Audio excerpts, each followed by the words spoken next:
be acting ultra-virus.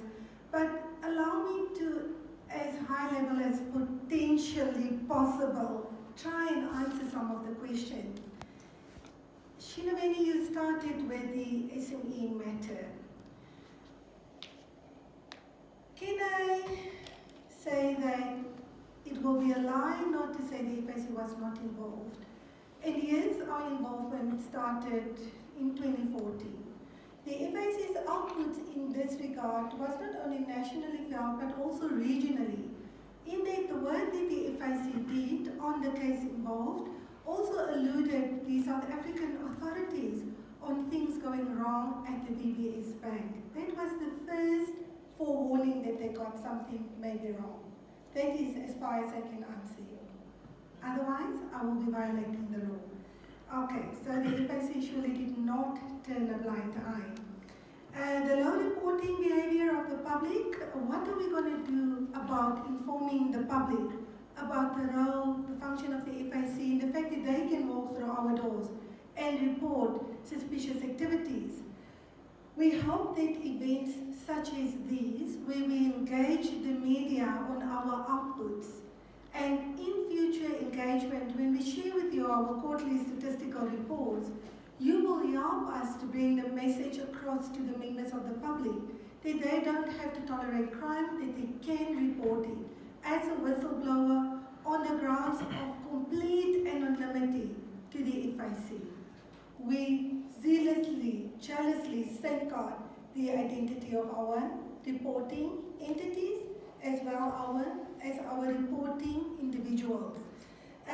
We also hope that as we manage to build financial buffers, we will be able to operate a whistleblower hotline where people can call anonymously and inform us about what they are seeing.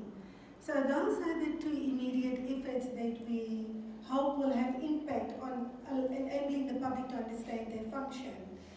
Who are the penalized sectors? Surely we can say that it came from the banking and non-banking financial services industries, and the penalties that already were imposed varied.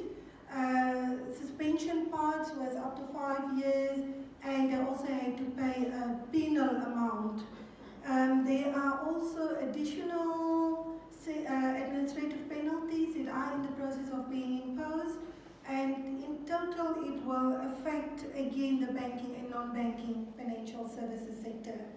When we impose administrative penalties, we follow the administrative justice process to make sure audi alteram partem applies.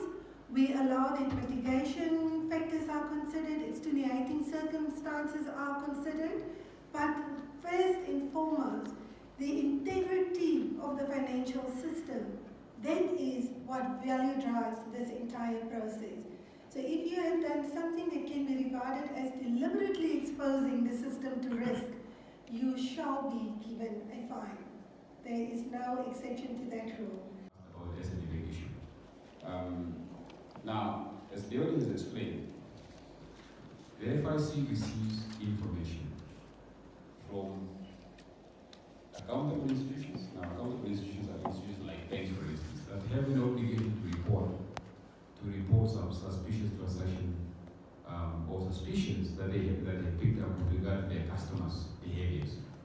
Customers, and I want to underline that word, customers. So, if you like, these are your informers. The reporting institutions are really your informers.